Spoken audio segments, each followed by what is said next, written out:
Brahma Vishnu Padaya Krishna Prastaya Bhutale Srimate Bhakti Vedanta Swamin Hite Namani. I was raised Methodist, but my parents weren't really religious. It was more like something you did to be respectable, to go to church. And later on, a Mormon church opened at the end of my street, and I became a Mormon temporarily. I was searching for God. I'd come in contact with Dr. Mishra, his students, and I was reading his books and doing yoga, and I'd become a vegetarian because of them. So I was going to Ohio University in Athens, Ohio, and I was a freshman, and Prajumya came down. Prajumya had just gotten a house in Columbus, Ohio. That's where Ohio State University is. So I was invited to a little talk, and he had cooked a feast, the vegetarian feast. And so I was really interested in learning how to cook different things and interested in the philosophy. He ended up talking till 4 o'clock in the morning and to a few of us. And that was in the winter. It was in the winter. I remember it was snowing. And I remember walking to this house, and when he answered the door, he had a big smile, and I had never seen anyone look so happy. And I was suspicious, like, why is he so happy? And he knows something I don't know.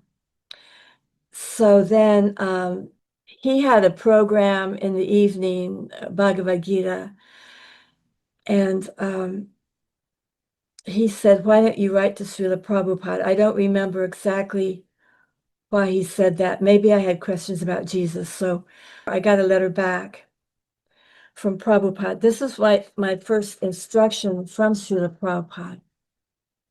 And this is dated April 29th, 1969.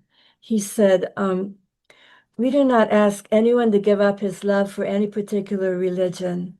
We are simply teaching how to love God. And our method is very simple. Simply chanting the holy name of God, Hare Krishna. So if you chant Hare Krishna and associate with our members in the Columbus Center, surely you will be advanced in your love of God. And that is the perfection of life. Either you reach it through Christianity or Krishna consciousness.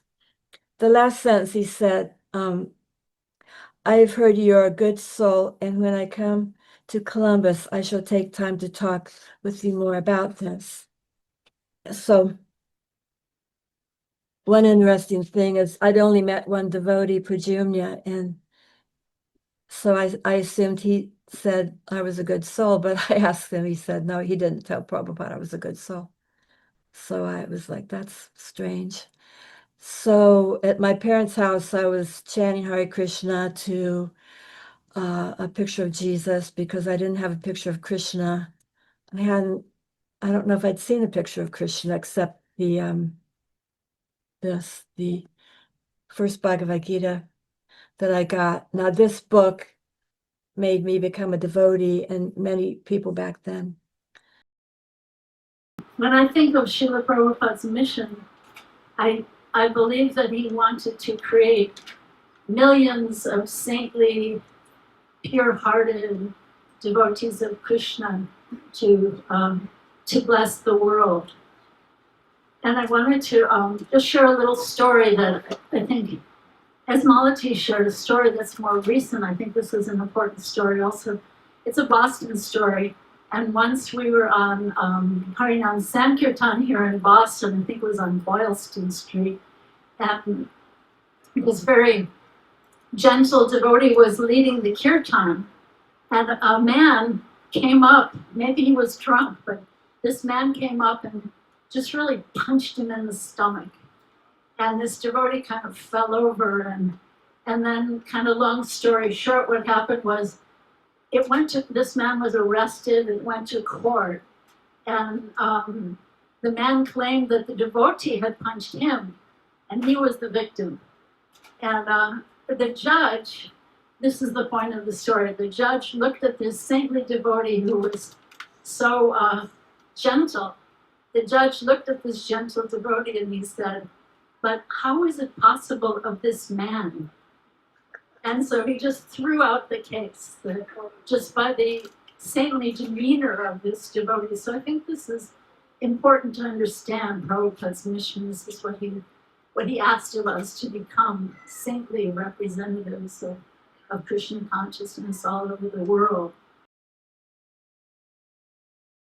Srila Prabhupada actually came to Columbus, Ohio, and like I said, I got the first letter from Prabhupada April 29th. I actually got initiated May 13th. So about 2 weeks later, I got initiated. And so we had this yagya. Well, first Allen Ginsberg came. Allen Ginsberg came with his boyfriend, actually, and he already knew Prabhupada, and Prabhupada really liked him. And it was very interesting to watch the way Srila Prabhupada was interacting with Allen Ginsberg, because Allen Ginsberg at this time wasn't even a vegetarian. But Srila Prabhupada really liked him. Allen Ginsberg was going around and chanting Hare Krishna. He had this, sometimes he'd wear this big, like, Uncle Sam top hat, and he had a little harmonium. I still remember the tune. It was Hare Krishna, Krishna Krishna, Hare Hare. So he would chant, but he didn't have the potency that Prabhupada had. But he was very favorable to Srila Prabhupada. So watching them talk, it was seeing how humble Prabhupada was, because they were discussing who would talk first, who would chant. And so on the day of this program was one day before I got initiated. The day of the program, it was at Hitchcock Hall at Ohio State University. And there was a stage, and Prabhupada had a seat on the stage, and we were around Prabhupada on each side. I don't know how many people, maybe 15 devotees, not so many. And we were facing the audience. There was a balcony, and it was packed. There was something like 2,000 people. It was completely packed. So then the next day I got initiated. Prabhupada personally did the fire yagya. At that time, no one else knew how to do it. And also Arundhati and Pradyumna, they got married. And Prabhupada personally said to me, he said, Chintamani, that means place where Krishna stays. Therefore, prepare in your heart a place for Krishna. Is that all right? And I said, yes. Then when we got into, Prabhupada went into a room. They had a room for him. We got into the room, and in the room, there was about maybe 20 people in the room, and there was like, 100 or so outside the room. And in the doorway was Gopal Krishna. He wasn't a Maharaj at the time. He was a householder. And Srila Prabhupada saw him in the doorway, and he called him into the room. And Gopal Krishna went like this because he had his army clothes on, because he came straight from work. And Srila Prabhupada said, "No, you're the real sannyasi, not he who lights no fire and performs no work." And then he's talking to Gopal Krishna about his wife. And in India, you have to get your wife bangles. Prabhupada's telling him, so in India, if you can't afford gold or silver, then you get glass bangles, but you have to give your wife bangles. Then he mentioned to Gopal Krishna, well, it's to everyone, but wherever grains are nicely kept, there is a good leader, and there are no quarrels in the household. Automatically, Lakshmi Devi will come into your home. You don't even have to invite her. And then he said, so you recently got a raise? And Gopal Krishna said, yes, Srila Prabhupada. And he said, you should give that money to Bali Mardan. She was the temple president at the time. And he said, yes, Srila Prabhupada. When I was in the car waiting to go to New Vrindavan, the brand new temple president was Jayagopal. He came out and he said, you can't go because Prabhupada said he only wants brahmacharis and householders at New Vrindavan in the beginning. And there was this Indian lady coming named Rekha, and she just acted like Prabhupada was her grandfather. She wasn't afraid to talk to him. And I was so upset, and she ran up and told Prabhupada, and he said, she can come, she can stay as long as I'm there, and then she can go, to another temple. So I was really happy. So we drove and we followed Kirtananda, but he was driving faster. He got there before us. He was driving Prabhupada, and I was in the car with about 4 devotees. And at this time, to go to the old original New Vrindavan farm, you had to go on a path. Later, it became what was called Agasura Road. It's not the same road they use now to go to New Vrindavan. There's a schoolhouse in front of beside this road. But at the time, there was just a path. Sometimes you could barely see the path. Little creeks you had to cross over. And it was a long walk. It's about 2 miles. So Prabhupada, I was 19. He was like about 70 something. And he got there before we did. I remember walking. When are we going to get there? And when I got there, Prabhupada was already there. He was sitting under a tree outside with a few devotees around him. And he looked so happy and so pleased. It was a warm day in May. The birds were singing. And Prabhupada, when he was there, it was like he transformed that whole area into the spiritual world. And so we were sitting around Prabhupada, not in a straight line, but, just sitting around him and talking. And then Satyabhama came out with some prasadam. I was like, oh, good prasadam. We'd had the long drive and then the long walk, and I was really hungry. So we were eating prasadam, and she came out with seconds, but she accidentally skipped over me. Now, I was afraid to say anything in front of Prabhupada, but as soon as I thought, oh, I wish I had more, he looked right up at me. Oh, you want more? It scared me. I just nodded my head. So for the next day or so, every time I saw Prabhupada, I was so scared I was going to think something bad. And every time I think, like, don't think a swear word, I think a swear word, then I think, oh, he knows I thought that. And I was like getting really uptight and nervous. And so I was outside, and a day or two later, Prabhupada comes up to me with a big smile, just looking. He goes, it is all right. I knew what he meant. It's like, okay, I'm not my mind, and I'm trying so hard not to think of something bad. I'm thinking things bad. So I could relax more. And being the newest devotee, I got service like washing pots. Outside, there was a wooden platform with a big tin, and washing pots was difficult because I had to get well water. It was cold. And then the pots were cooked on an outside campfire. So they were very black on the bottom. But the wonderful thing was being outside, you never knew when Prabhupada would walk by. So I was always trying to be on my best behavior.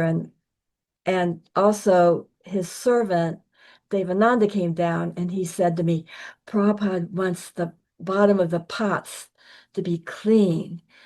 like Prabhupada was noticing everything. And so it seemed like an important service, even though it was washing pots. And sometimes he would come down and say something. Here's another thing that was embarrassing. There was one brahmachari trying to teach me a song. He had a guitar, and I was washing pots. He was trying to teach me Govinda Jaya Jaya. He said, Los Angeles has made a record. Now we can make a record here. Govinda Jaya Jaya. So I didn't think anything of it. But Srila Prabhupada came out, he walked over, he looked at him and he said, Why are you standing so near? And all of a sudden I got so embarrassed. My face turned red. And the worst thing was he didn't move. He just said, Srila Prabhupada, I'm teaching her this song. And Prabhupada said, You are teaching her, and walked away. I was so embarrassed. I would like to share with all of you two pastimes Srila Prabhupada, displayed. And on his fourth and last visit to New Vrindavan in 1976, I haven't seen these in any of Prabhupada's books or heard them in any of his lectures, but I was a witness, so I know that this was very important to Srila Prabhupada. When it was initiation time, there's many devotees who were visiting, and Prabhupada's format for initiation was those who were getting first initiation, they would go first, and the second, like that. And I don't remember how many disciples Srila Prabhupada had given an initiation to at this ceremony, but near the beginning, the format was you go in front of Srila Prabhupada and you offer obeisances, and then Prabhupada asks you what are the four regular principles, like that. And so this one devotee, a bhakta at the moment still, he offered dandavats to Srila Prabhupada, and then he was up on his knees, and Prabhupada looked at him and said, Where are your neck beads? And he had one strand on, which was the standard then. Bhaktas, bhakteens, we had one strand, and then when he got initiated, he put on three. And so we went like this. He said, Here, Srila Prabhupada, have neck beads? And Prabhupada said, No, 3 strands. And then he looked up into, it wasn't a temple room, it was a prasadam room, because it was the biggest space we had. And he said, Who's the rascal who has recommended this boy for initiation? His mood had immediately changed. And I knew who said rascal was. It was a long rectangular room, 20 foot by 80 foot, and Prabhupada was on one end, and the person who he was referring to was at the other end, standing next to the door. And I saw him, when there's motion attracts the eye. So this Prabhu, he did not turn around to walk out the door. He stepped sideways. He was standing right next to the door. He just stepped sideways and backed out. So as not to attract Srila Prabhupada's attention. And I remember everybody in the room, we were just totally quiet and not moving, because we did not want to attract Prabhupada's attention when he was expressing such anger. And then Kaladri Prabhu, who was the temple president, he jumped up and ran out of the room, and I'm thinking, where is he going? We don't have extra neck beads around here. There's New Vrindavan. Anyhow, he had some, and he came back 2 minutes, 3 minutes later, and Prabhupada didn't continue. He didn't say, okay, next you wait because you don't have the next three strands on. He just did not continue. And so devotees just were feeling very nervous and apprehensive, and Srila Prabhupada was obviously disturbed by the situation, and Prabhupada did not continue until Kaladri Prabhu returned with extra neck beads and then put the 3 strands on all of the first initiates. And then when he had on 3 strands, Prabhupada continued like nothing had happened. His anger came, and then it just It was gone. It didn't linger like it does with me. And anyhow, that was very instructive. And I hadn't seen it. Still to this day, I have not read that in any book, heard it in any lecture. But it obviously is very, very important to Srila Prabhupada that at the time of initiation, we have on 3 strands of neck beads.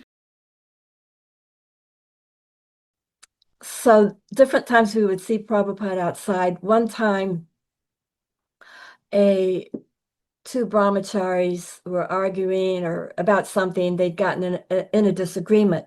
Now, back then, what I remember is devotees, if they got in a disagreement or something, they would please accept my humble obeisances and not let it drag on. And so they were outside, and Prabhupada was outside later. And the one brahmachari was, please accept my humble obeisances, and the other one, and then they got up, they were hugging, and Prabhupada saw that he was just smiling.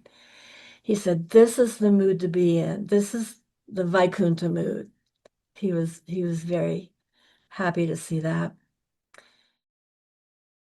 Prabhupada had come to Malaysia with the Radha Krishna deities for the Sydney temple, which and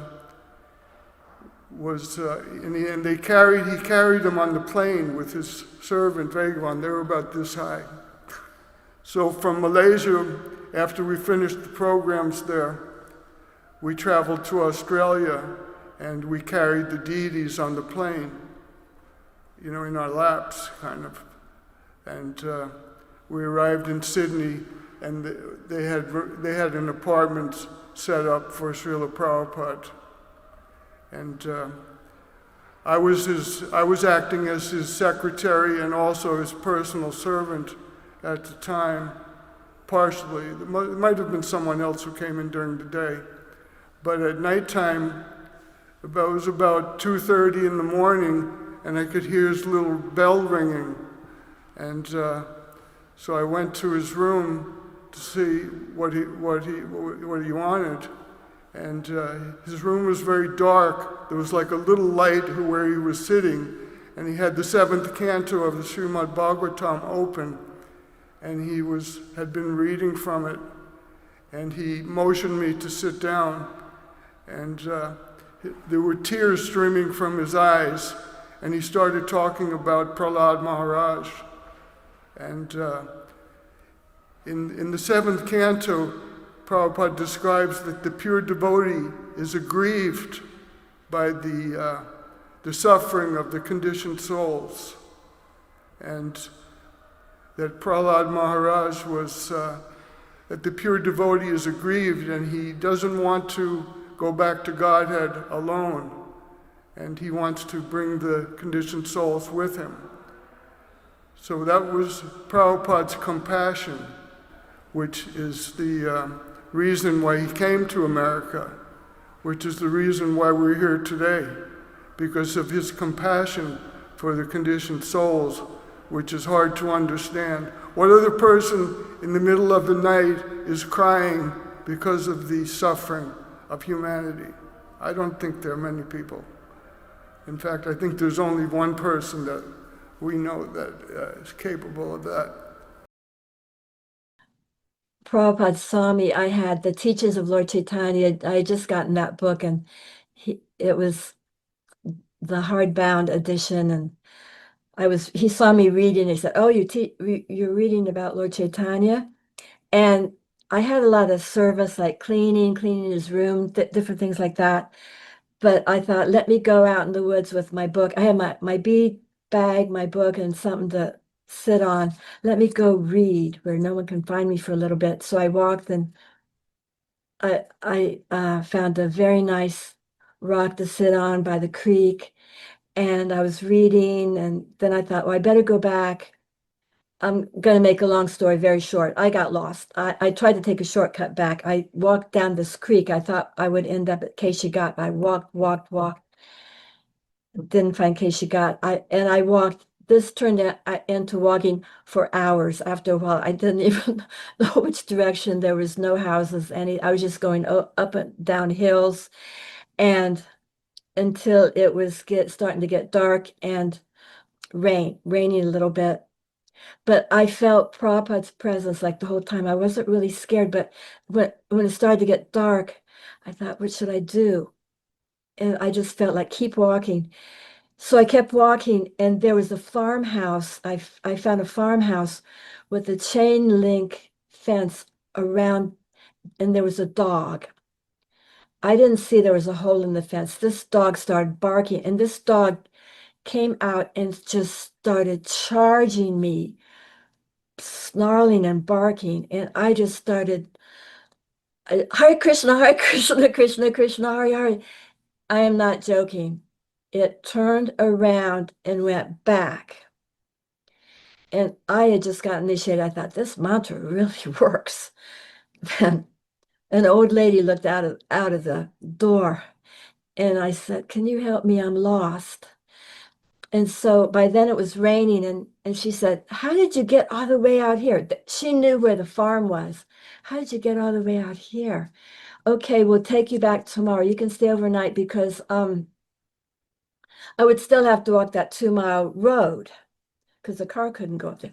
So I was really happy reading about Lord Chaitanya. I had no idea what was going on at the farm, which was chaos because no one knew where I was. Prabhupada was very upset. Prabhupada had stopped his translation. He made some of the brahmacharis looking for me in the woods. And so I was oblivious to all of that. So the next morning they dropped me off. I started getting near. I was like, oh, I'm so glad to be back. I started going, Haribo, really loud when I was getting near the farmhouse. And here comes Kirtananda looking really mad.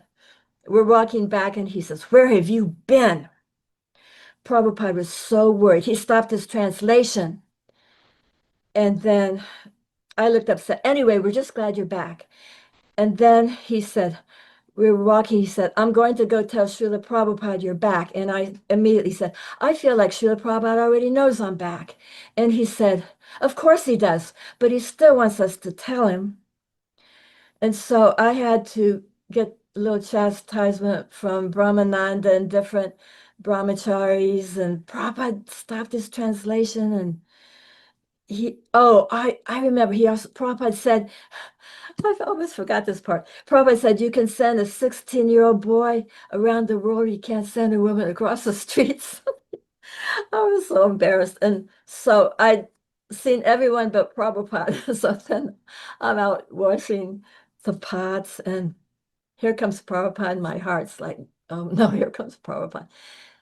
And Srila Prabhupada said, Chintamani, you had this whole place topsy-turvy last night. And I was going to start crying, and he just looked at me and said, it is all right. He was the only one that didn't get mad. And that word topsy-turvy, I've since then even read in the Srimad Bhagavatam in the second canto purport. That is a word that some people didn't know if Prabhupada actually said that, but it's in the Bhagavatam. And then there was some other discussions about something to do with marriage and so on. Brahmananda was a sannyasi, he was there. And he says, today, the women, they wanna go to work and have the men stay home and do all the housework and take care of the kids or something like that. And Brahmananda was saying that to Srila Prabhupada. And Srila Prabhupada said, yes, that is why you took sannyas. And I think Brahmananda may have felt a little bad about that, so Prabhupada said, no, that's okay. Like, that's a good reason to take sannyas. When we drove out, I mentioned this in the previous class, when we first left the airport, they gave Prabhupada a picture of Radha Govinda because he said the deities looked beautiful that day, that morning. And they, of course, you can't just print pictures, but they had a press and they had a photo place and they had a dark room, so they printed a picture like 8.5 by 11, framed it, gave it to Prabhupada when he left. So he put the picture on the end table. Then they brought in watermelon, sliced, little cubes. They cut out all the seeds. Watermelon in those days had seeds.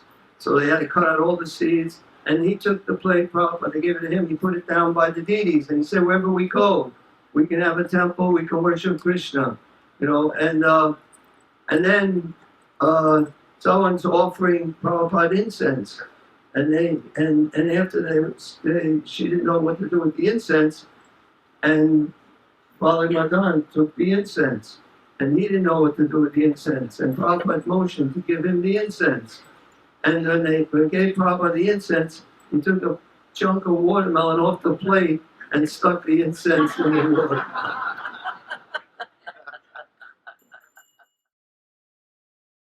So another thing that happened at New Vrindavan, I got to clean Srila Prabhupada's room. It was on the second story. It was a very small room, and it got very dusty being New Vrindavan with all the tracking of dust and dirt. But I would sweep and mop before Prabhupada came back from his walk, and I would be out of there. He had a mattress on the floor that he slept in. They'd bought him a new mattress. He had a black metal trunk with a picture of Srila Bhaktisiddhanta, his guru, and then Hari Griva had some bookshelves with some of his books. So one day, Srila Prabhupada came back early. I don't know if it was raining. I don't know why he came back early. And he was sitting on the mattress watching me. He was chanting japa. I was really nervous. Oh, I've got to sweep this floor really good for my spiritual master. And all of a sudden, he raised his voice for the first time ever at me. And he said something like, I don't remember the exact words, but why are you messing around? Why don't you use the dustpan? And that was enough to make, I had some tears coming down because I felt like I can't even sweep the floor right for my guru. And he was smiling. I think he was amused at me at times. Anyway, he took there was a garland on the picture of Bhaktisiddhanta. He took the garland and he handed me the garland and he said, here, he said, this is from Krishna with blessings. And when he said that, the whole room seemed like it was vibrating. And I took the garland and I felt so good. But I was crying because I felt good. And then he said, isn't it all right? I said, yes. Later on, when I did get married, he said, she cries very easily, be kind to her. So anyway, that was a nice experience. And then another pastime that he also displayed in New Vrindavan, I believe it was when he had first come, his initial darshan, of that visit. Like I said, it was his fourth visit in New Vrindavan. And we were in the temple room, and after taking darshan of Radha Chandra, Srila Prabhupada turned to the devotees in the temple room and said, Vrindavan Chandra is very pleased with your service. Go on, continue serving in this way. And to hear Srila Prabhupada say that, it was just so warm and touching to the heart. I will never forget that. And another thing that he said at that same time was he said, Krishna is pleased 100 times more by the most simple thing, and I believe he was referring to a flower, to the most simple thing that is grown or produced by a devotee compared to the most expensive thing bought from a non-devotee.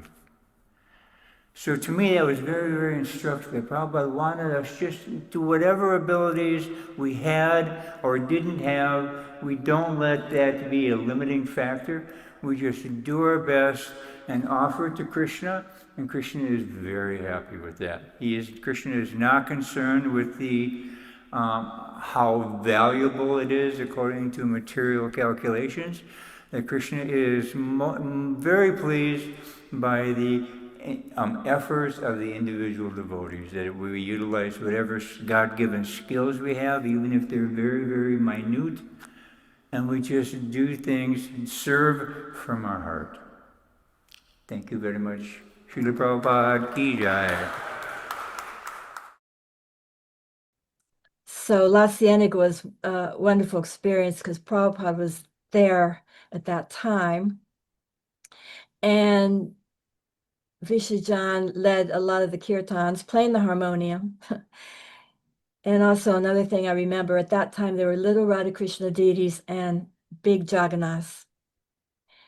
And for the little Radha Krishnas, they had a very small plate, very small bowls. Because I helped them make chapatis once, like 1-inch chapati, rolling the chapati, trying not to drop it down the stove when it puffed up. And Krishna would get little tiny bowls. And when Prabhupada found out, he said, that's not necessary. Krishna can have a regular sized plate. Some of the women were saying, we're all supposed to get married, and we all lived in the temple. The brahmacharinis didn't talk to the men unless we had to for some service. So one day a brahmachari comes up and he said, I'm going to Japan to open a temple. Do you want to get married? And I was in shock because it had almost happened once before, and that's another story. But I just said, ask Srila Prabhupada. And then, so we got married, even though years later, after he left the movement, he called me. He said, actually, I didn't ask Srila Prabhupada. I told Srila Prabhupada we were getting married, and Prabhupada looked shocked. But anyway, we got married, and it was like a lot of the early marriages, devotees were going and opening temples, opening centers. And we weren't attached to our husbands or wives. It wasn't like what you would think it was a real marriage. But looking back, I'm really, really grateful that I got to be the first female devotee to go to Asia and actually do something, even though staying there with Prabhupada would have been wonderful. Because once I got there, it was Bali Mardan, Sudama, and I didn't know Sudama. Sudama and Bali Mardan were friends. I was kind of like the third wheel. And so I didn't get a lot of association, but Srila Prabhupada came there 2 times. And it just happened that Prabhupada came for Janmashtami and Vyasa Puja in 1970. All the temples wanted Prabhupada to come, and all of a sudden he's coming to Japan. And the new sannyasis, being new, they didn't talk to me. I was the only female. The whole time I was in Japan for 2.5 years, I was the only female. Well, they didn't talk to me, except Kirtananda did, because I knew him. But Prabhupada was in an apartment. So I got to help cook with Kirtananda and Kartikeya, Kartikeya had been the cook in La Cienega. He was a good cook. So we cooked for Prabhupada for Vyasa Puja and for Janmashtami and Vyasa Puja 2 times, because we had to do Vyasa Puja 2 times.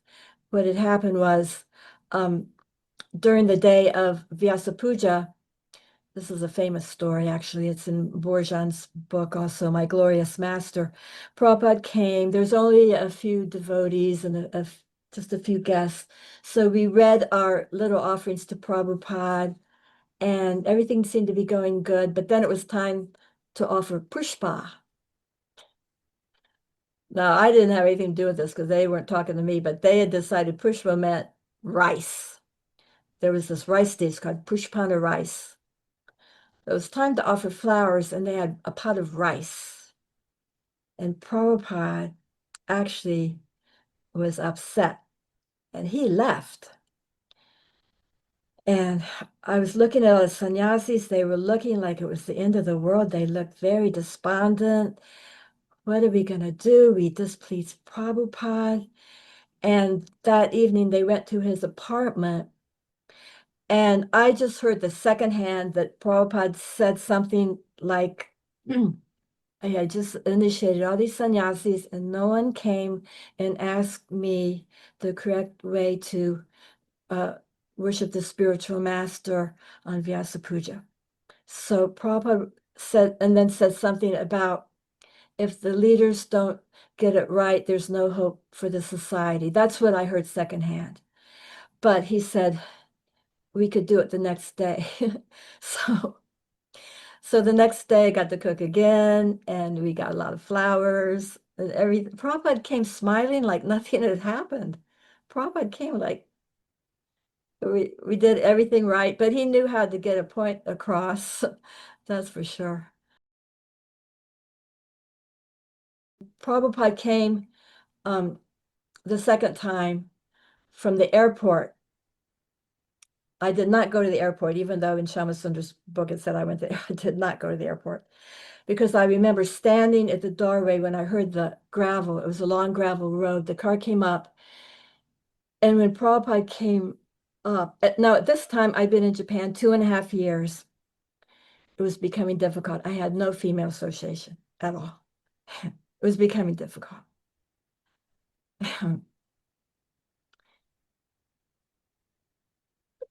Anyway, when I saw Prabhupada, when he was coming up, Prabhupada saw me, and Prabhupada said, Chintamani, Chintamani, thank you very much. And immediately I felt like I could stay here forever. And a lot of people said like that. They might have a problem or want to tell Prabhupada something, they would go in and then it wouldn't seem important. Or just being around Prabhupada, he could just take all the problems away because it got so cold there in the winter. I had to put the fruit in the refrigerator so it wouldn't freeze. The pipes froze. There was no water. I had to go get buckets of water from a creek. I had to wash clothes by hand and hang them up. They would freeze. My saris would freeze for like 2 or 3 days. That was only a couple of weeks in the winter. But and then we didn't have money for a coat. A friend of my family's came to check up on me because all of a sudden my mother finds out I'm married all of a sudden and in Japan. They probably came to see what was going on. So he bought me a coat. Mr. Richards, a friend of our family, bought me a coat. We hardly ever went to any shopping. And coming down, I don't know if it was this time, but coming down this long escalator in a shopping center, which we never went to, all of a sudden, over the loudspeaker comes the Hare Krishna mantra. I didn't even know there was a record. I have that record that we also had in Japan, 45. I have that record, and it was an Apple label. And there was a couple that came through Japan when Prabhupada was there. This is something that happened. I think that this was the first visit of Prabhupada. And this devotee she had said to me, oh, I wish I could just pray all day, like be a nun and pray all day. But anyway, she told Sudama that her husband was beating her. And Sudama went and told Prabhupada.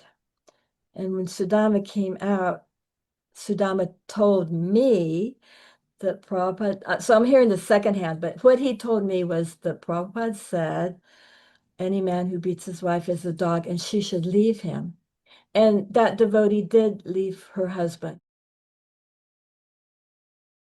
It's when Boston, they just had the little Radha Krishna deities. And Srila Prabhupada one day was just standing in front of the deities with his hands folded, and he started to cry. And so he was crying for a short time, and he turned to the devotees and he said, I'm simply praying to Krishna that I don't fall into Maya. So it's such humility, and of course that's why he would never fall into Maya.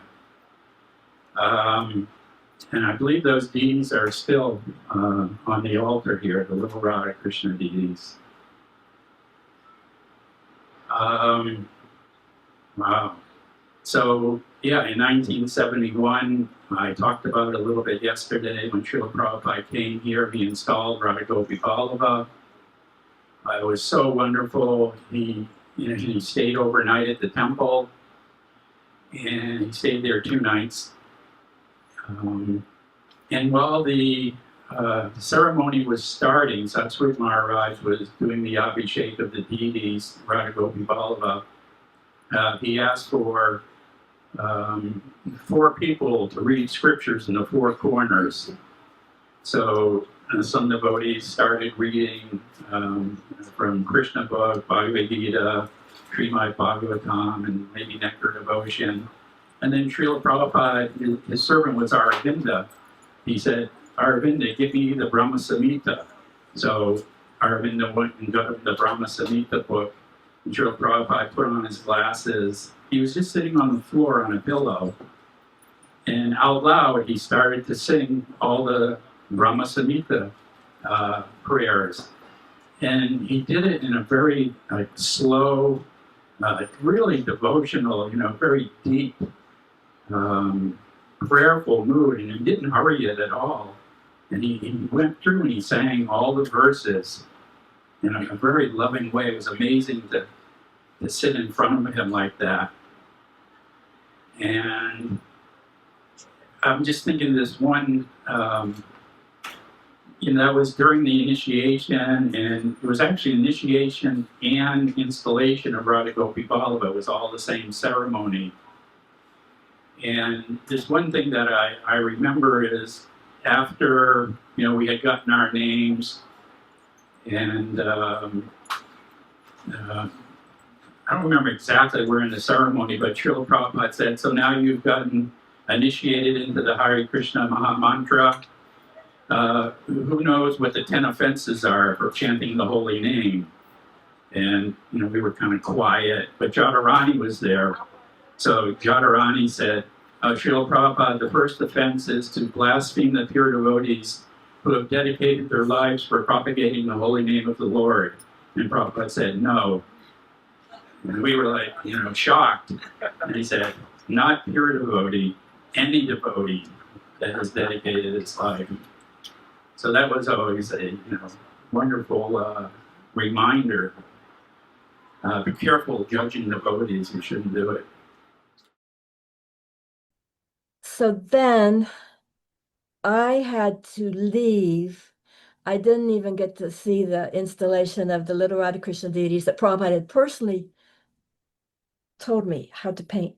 That brings another memory that I was an art major in the university, so everyone thought I was an artist, but I wasn't like a real good artist. But Prabhupada had me paint deities twice. The first time at New Vrindavan, when I was very new, there was some white deities. I don't know what they were made of, but I had to paint Krishna blue.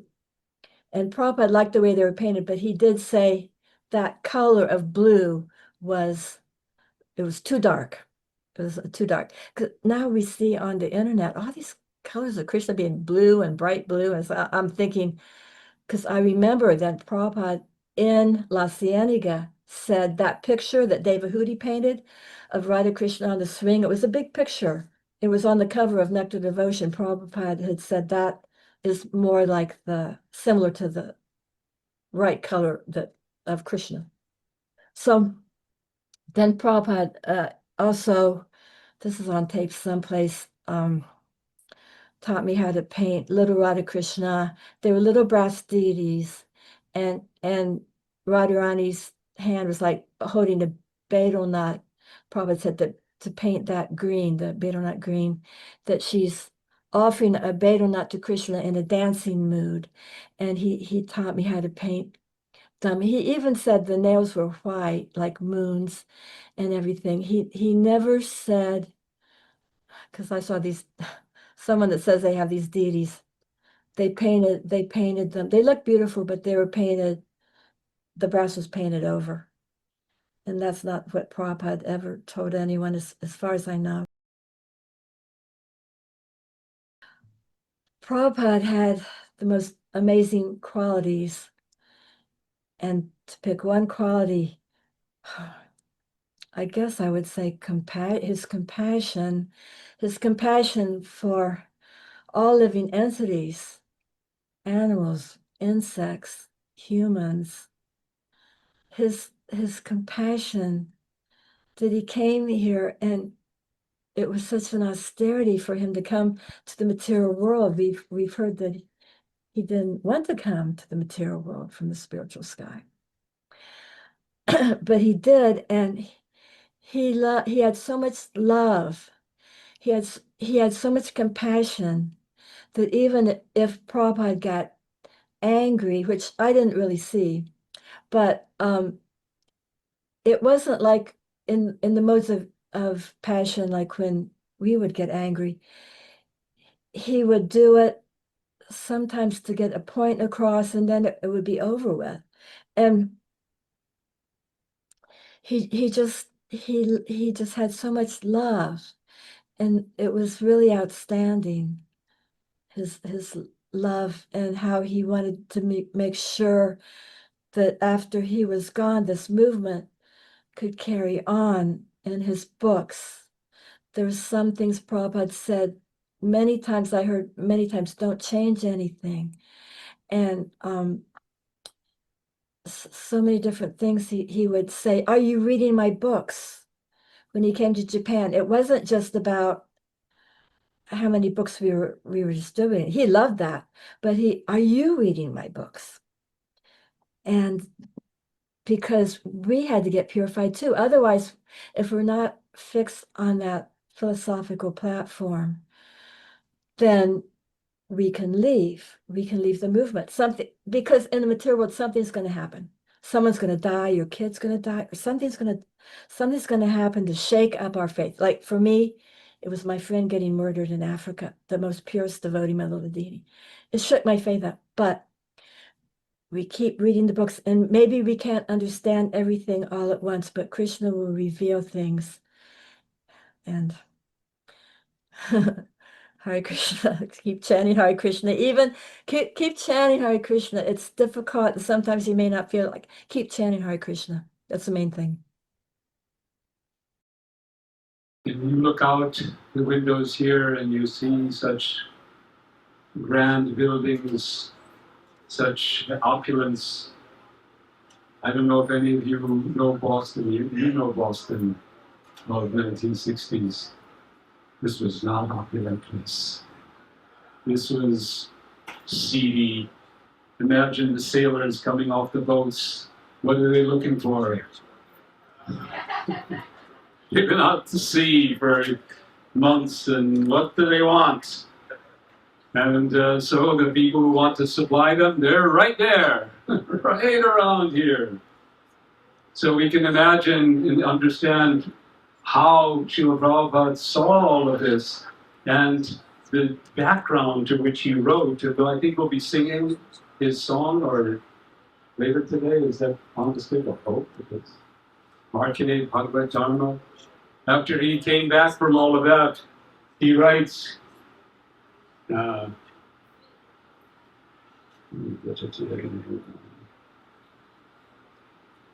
says, I don't know. I don't know why you have brought me here. You're so kind upon this useless soul, but I do not know why you have brought me here. Now you can do whatever you like with me. But I guess you have some business.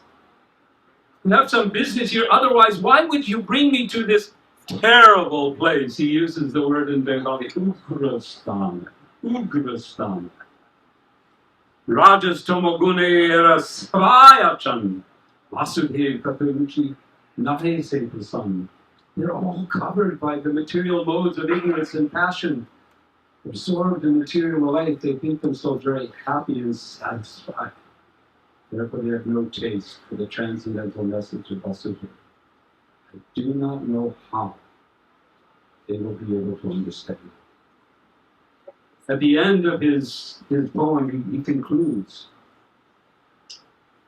Bhakti nai, Veda nai, Name Kudra, Bhakti Vedanta Nam, Edu Sata Kora. I have no devotion, nor do I have any knowledge. But I have strong faith in the holy name of Krishna. I've been designated as Bhaktivedanta, and now if you like, you can fulfill the real purpose of Bhaktivedanta. I remember one story I heard, different versions of when Prabhupada was receiving sannyas at the gate of Govindam. Krishnadas Babaji was there, and as those of you who have met Krishnadas Babaji know that he was just always chanting, joyfully chanting, happily chanting. And he was leading some kirtan, and now it was the time for the jagya. They're going to do Om Saha and all the jagyas. So the pujari who was doing the ceremonies turned to Krishnadas Babaji and motioned for him to kind of quiet down. Now is the time to hear the mantras. And Krishnadas Babaji reflects how Prabhupada turned to him and he did another motion. He wanted the holy names. And Krishnadas reflects at that time, when he saw this, he thought, he will do it. He will do it because of his faith in the holy names. So that's what he's given us. Just one closing remark. We are now entering the 16th anniversary of this arrival, but next year is the 60th anniversary of ISKCON, and the year after is the 50th anniversary of Srila Prabhupada's departure from our physical vision. We should reflect, how are we keeping him fully present, though he is physically, he's not limited. He can be here, pure, spiritually with us to the extent that we bring him to us. Of course, he's also not restricted by us. He's already working. His books are out there. He's doing his work. We can join him. Hare Krishna.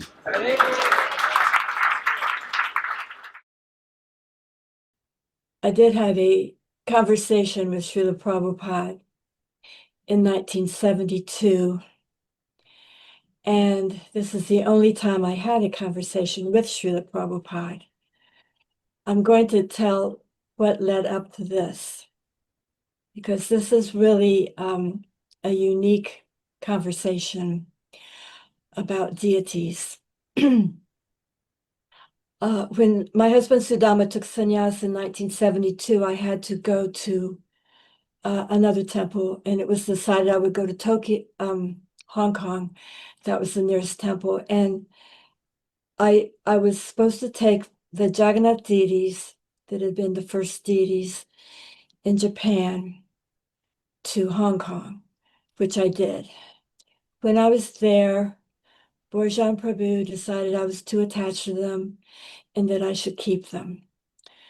Now, two devotees came through, Ramaharshan and Sudama Vipra Maharaj, who were going to the Philippines to start a temple, the first temple, and they asked me if I wanted to go because I had deities now and I knew how to cook. So we went there. When I came back to America, it was probably late summer of 1972. And at this time, almost all devotees were still living in a temple. So all of a sudden, here I am with deities. I had them in a nice box in the women's ashram, and that was unheard of. I started having devotees come up to me and saying, "You're not supposed to have your own deities.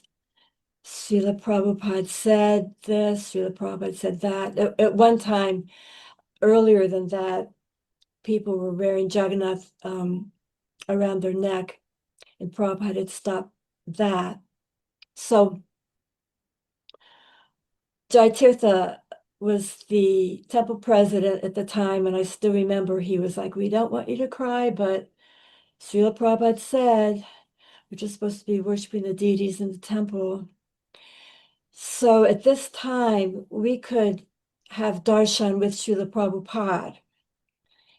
And I made an appointment because I had to ask him myself. I had been their only pujari for 2.5 years. I was very attached to them. So I had to ask Srila Prabhupada. So when it was time for the darshan, I brought Lord Jagannath in this box. It was it was a blue box that the top opened like this. And I knocked on the door, and there was no one else in the room except Srila Prabhupada. And when I came in, he said, Chintamani Prabhu. And he gave me a white sweet ball. I think it was sandesh. I put the box with Lord Jagannath on a table, and he was asking questions how the preaching was going in the Philippines. And we talked a few minutes, and then I wanted to ask about Lord Jagannath. So I said, this sounds silly now, but I said, Srila Prabhupada, I have Lord Jagannath in this box, and I want them to see you. And I opened the box, and I stood them up. And he smiled so big. He said, oh, they're gorgeous. Jagannatha Swami Nayana Pathagami Bhava Tume. I'm going to read exactly what he said, because right after this darshan, I wrote everything down. I'm going to read exactly what this conversation was. So then I said, Srila Prabhupada, they're telling me I can't worship these deities. He said, who's telling? And I started to say, oh, Srila Prabhupada, you said, and he just interrupted me, he said, never mind. You make Lord Jagannath your life and soul. You will be happy your whole life. And then he said, so your husband has taken sannyas? I said, yes. Then he slowly said 2 times, then you just make Balaram your son, Subhadra your daughter, and Lord Jagannath your husband, because every woman needs a son, daughter, and husband. He said, don't divert my mind, and to treat Lord Jagannath as God, and to bring the deities wherever I went, inside or outside the temple. And I really thought about that later. What did he mean, inside or outside the temple? Because all the devotees that were serious lived in the temple. Of course, later on, most of us lived outside the temple. Then I asked him a question. I said, is there any chance of me going back to Godhead in this lifetime? And he said, to take care of Lord Jagannath, as I have told you, and you will become fully liberated Krishna conscious, and you will go back to home in this very lifetime. So then I was feeling very encouraged. And so after that, with Prabhupada's stamp of approval, everywhere I went, Lord Jagannath was on the altar. This includes Calcutta and Bombay, was Hyderabad, Mumbai, Dallas, Chicago, Detroit, the Old Toronto Temple, New Vrindavan.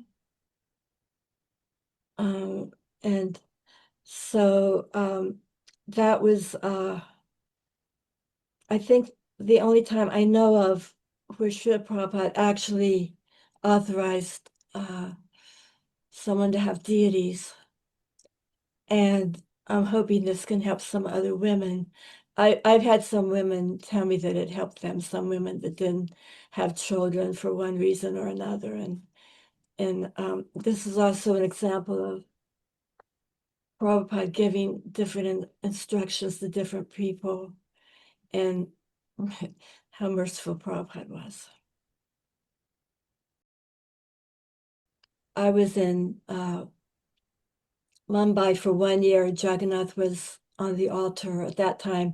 This is the original temple. They were the only Jagannath deities, and they were on the altar for a whole year. When Srila Prabhupada was there, after I dressed him, I used to come around and watch him when the curtains open, when the curtains open, all the devotees would be going, Jai Shri Radharasa Bihari, Jai Shri Radharasa Bihari. But one day, Srila Prabhupada simply, he had his hands folded, like he just said, Jai Jagannath. And I was just really excited about that. So, Hare Krishna. A lot of us wrote Vyas Puja offerings to Srila Prabhupada, and Srila Prabhupada would write back. And this one time he wrote back, he actually addressed my name on the letter, on the envelope. You can see his writing on the envelope. It says, please forward. I was at New Vrindavan at the time. And even, I'm not sure exactly how my name's supposed to be spelled because he spelled it Chintamani.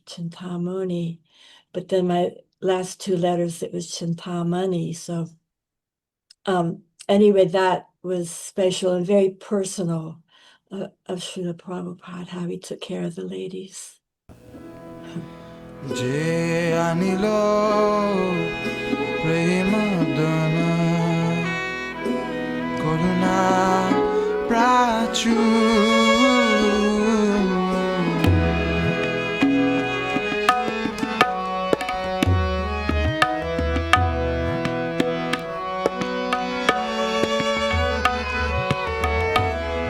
Je anilo premadana Karuna prachu